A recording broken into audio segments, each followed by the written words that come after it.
କାଟିବ ନା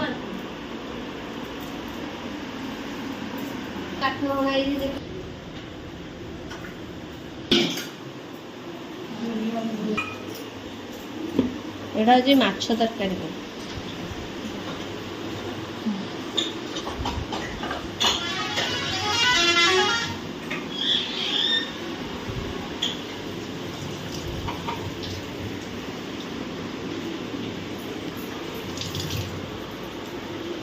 ଲୁଣ ଦହି ପକେଇକି ଗୋଳେଇ ଦେ।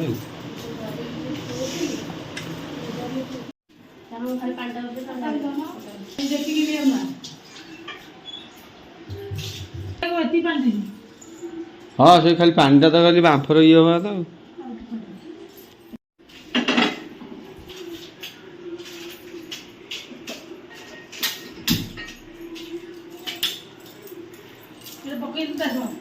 ପାଣି ଫୁଟିଲେ ପକେଇବି ସେ ଜଜା ନୁ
ଛେଳି କଟା ଦେଖି ହଁ ଆଉ ତୁ ଇନେ ଦେଖୁଛୁ ମୁଁ ତ ଚଳିବ ଚଳିବ ଲାଗି 5-6 ଜଣଙ୍କ ଲଗାତାର ପଛକୁ ପଛ ସମସ୍ତଙ୍କର ମଟନ ଘରେ 10ଟା ନା 12ଟା ଛେଳି ଉପରେ ବା ବନ୍ଧା ହେଇଥିଲା ଗୋଟେ ଗଛ ପାଖରେ କଟା ହଉଛି। ମୁଁ ଦେଖି ଚାଲିଛି ତ ଖାଲି ଯାହା ସନ୍ଧ୍ୟାବେଳେ ଭୋଜି ଖାଇକି ରାତି 12ଟା 1ରୁ ଝାଡା କୁଆଡେ ବାନ୍ତି ବନ୍ଦ ନାହିଁ ବଡ ବନ୍ଦ ସେଠୁ ଗୋଟେ ଅଭ୍ୟାସ ହେଇଯାଇଛି ଖାଉନି।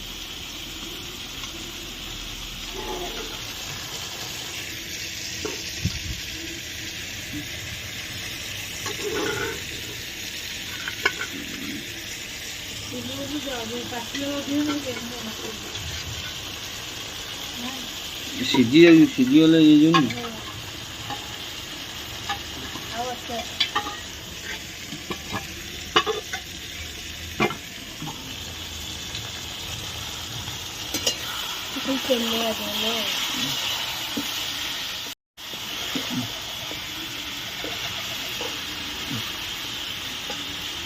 ଯୋଉ ଘାଣ୍ଟି ଦେ କୋଉଥିରେ ଗୋଟେ ଘୋଡେଇ ଦେ।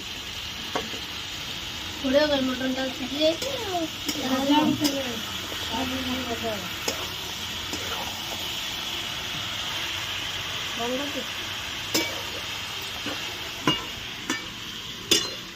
ଆଉ କଣ ପକା ସେଇଟା କଣ ଜିରା ଧନିଆ କାମ କୋଉଠି କରୁଛୁ ବାଡି ପଡା ତୁ ରସୁଣ ପେଷ୍ଟ ସବୁ ପଡିଛି। କୋଉଠି କାମ ମତେ କରୁଛୁ କହିଲୁ ଘରେ କହୁନୁ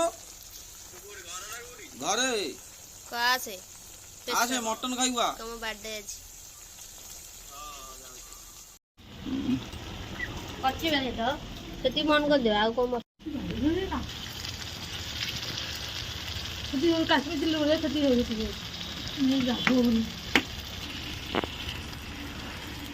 ଆଉ ପକେଇଲି ମୁଁ ଏଟା କହିଥିଲି ଯୋଉ ମାରିଥିଲି ମୋ ରାତିରୁ ବଲଡ ହଉଥିଲି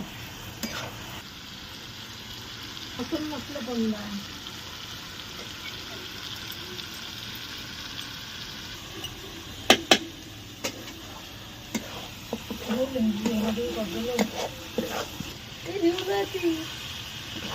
ଛୋଟବେଳେ ବାଡ଼କୁ ଆଗ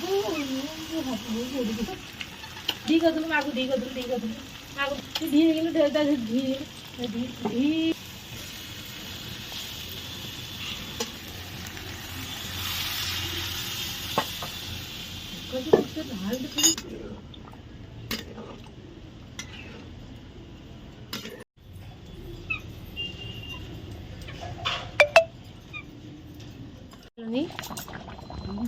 आधा टे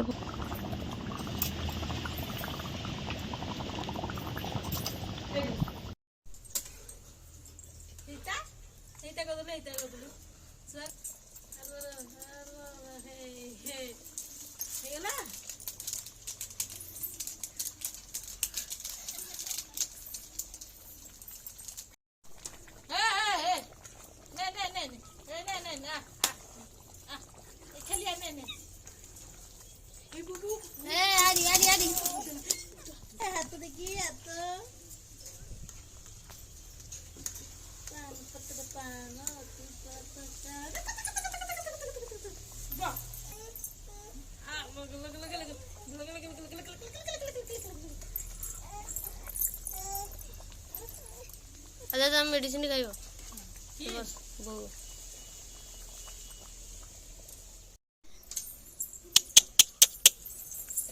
आम मिट्टू ए कामुड़िब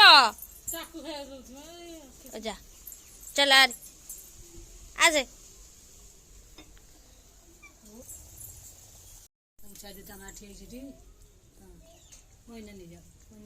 चुली की रड देखल चुली देखुचे कि रड नाली देखा कौन मिठू मिठू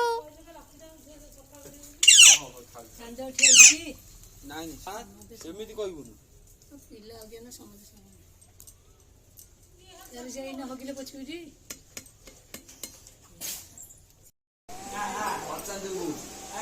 अना अना जा जा जा जा जा आओ जा आओ अना ये हूँ पिला चोर ताको डाकी हाकी खोया को दउची एडी गोटे चोरी करी आनी थोइची हां दे दउची अना